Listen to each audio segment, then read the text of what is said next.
All right, welcome back. In this video, we're going to be talking a little bit more about when to post. Okay, we'll look at some statistics about time zones and the time of day and the response that you get from people at different times of day regarding your posts. Okay, so let's get into it here.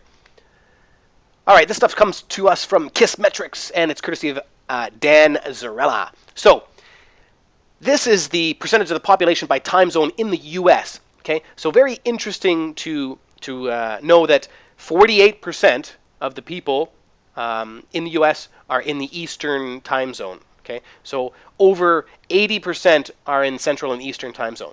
I think I might have mentioned that 80% was in Eastern before. So 80% are in the Central and Eastern time zone. So what does that mean?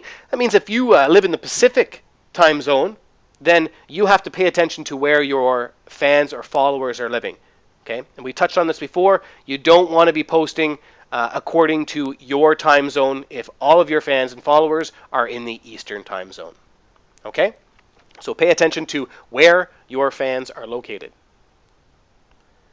All right, now we're talking about when and how often that you want to post. Okay, this is different, even though these statistics might be accurate for one company. It doesn't mean that they are written in stone. Okay, you want to test, and everything is different for your own market. Okay, so here it shows the best time to share or to post on Facebook, and the ultimate time here is shown as noon. Okay, why is that? It's because even people at work, people that don't work or they work from home, they're home at noon, and people that are at work, they go on to Facebook during their lunch break. Okay, and you can see some other spikes there. It spikes around noon, obviously, and a little bit at 12 a.m. and then again after 7 p.m. Okay, so people are finished and they're finished their dinner, and then they're hopping back onto Facebook. Okay, so take that into consideration when you go about determining when the best time is for you to post to your Facebook page. Okay, and the best days, right?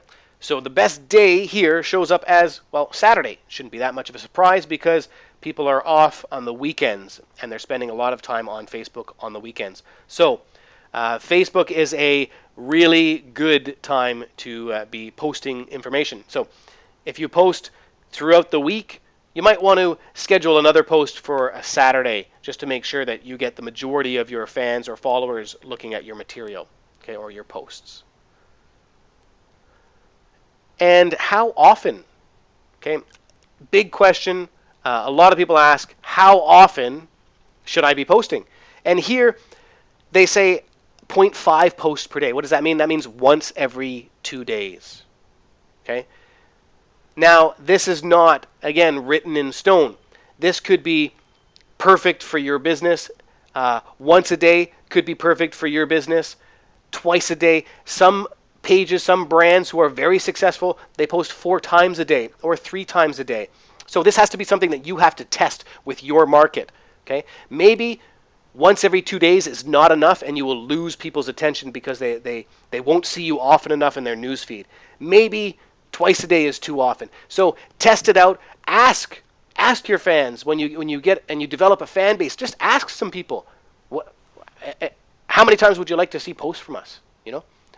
Put a survey or just ask in a status update and get some feedback from your own followers and determine what the precise or perfect ideal schedule is for you, your company, your brand, and your followers. Okay, that's it for these statistics, when, how often to post, and what kind of time zones to look out for.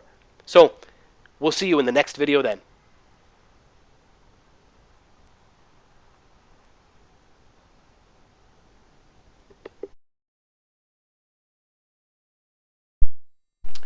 Okay, in this third slide, we have percentage of likes over time. Okay, so this is really interesting here. Okay, this is from Visibly, the company that brought this this graphic to our attention here. So if you look at the start at the top there, 50% of likes occur in the first hour and 20 minutes. Okay, and then gradually another 10%. Okay, and then 70% in 4 hours, and then another 10%. It takes another 3 hours to accrue another 10%, and then finally in 22 hours, 95% of likes happen. So what does that mean? That means that over half of your likes are happening in the first hour and a half. Okay, and then the other half you'll get in the duration of the day. Okay, so what do you want to do then? You want to make sure that you're posting solid material, as often as your fans can stand it, I guess. You want to make sure that you're not overdoing it with them, but you want to make sure that you're doing it enough that they're still seeing you in their newsfeed. So as with anything online, you need to test for your own market. Okay? And you want to make sure that your posts are worthy of your fans' attention. Okay? There's a lot of distracting stuff on the internet that competes with your posts, and your fans can go over and look at anything else. They don't have to be sitting in front of the computer, sitting in front of Facebook, looking at your posts. What is going to make them want to read, view, see, interact with your posts? Make it worthy. And we talked about this earlier. Keep peak times in mind. So we said noon. Noon was one of the times that you want to focus on trying to post. And of course, it's going to be early in the morning and then after dinner time. So if you want to post and you know that your fans, your followers have full-time jobs, then you want to focus on noon. You want to focus on before they go to work, okay? 7 o'clock, 8 o'clock, 9 o'clock in the morning, and you want to focus on after dinner, okay? So starting at maybe 7 p.m. Okay, so take all of these statistics into consideration when you're planning your schedule for when you're going to post on your Facebook page. Okay, that's it for this video, and I'll see you in the next one.